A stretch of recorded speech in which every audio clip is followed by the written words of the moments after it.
Қазақстан министрлер комитетінің төрағасы, Ішкі істер министрлігінің өзіндік құрамы іс-шараға даяр. Баяндаған министрдің бірінші орынбасары Ибосынов. Еркін тұр. Ататбек Алишевич бұл жерде аянтта Ішкі істер министрлігіне бағытталған 375 автоунаа тізілген. Олардың ішінде өздік құрамын ташуға 40 орынды автобустар.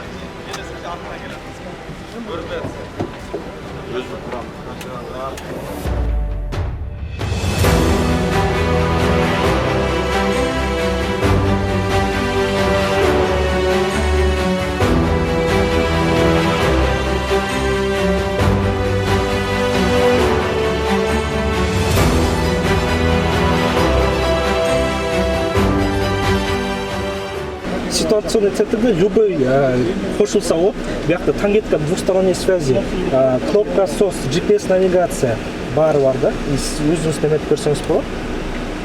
Жақындап деп, алыстап деп.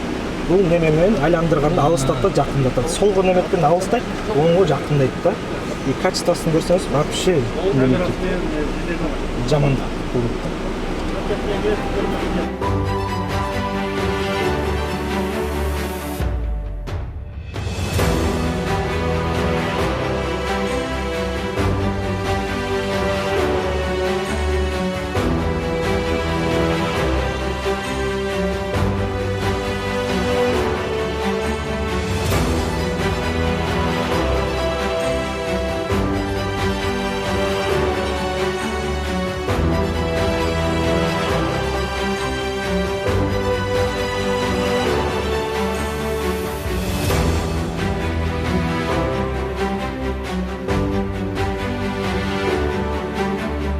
Бардық түзілген шарттар Ішкі істер министрлігіне күч-қуат қошу менен бірге жоопкерчилигин арттырат. Милиция формасын кийген ар бир кызматкер эң оболу мыйзамдуулукту сактап, ченемдик нормаларды туура тескеп, так аткарылышын камсыздоосу зарыл.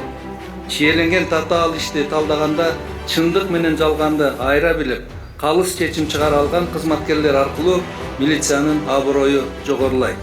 Милиция кызматкерлери акыйкат менен чындык тарапта болса, анда элибиздин мамлекетке болгон ишеними дагы бийик болоору шексиз.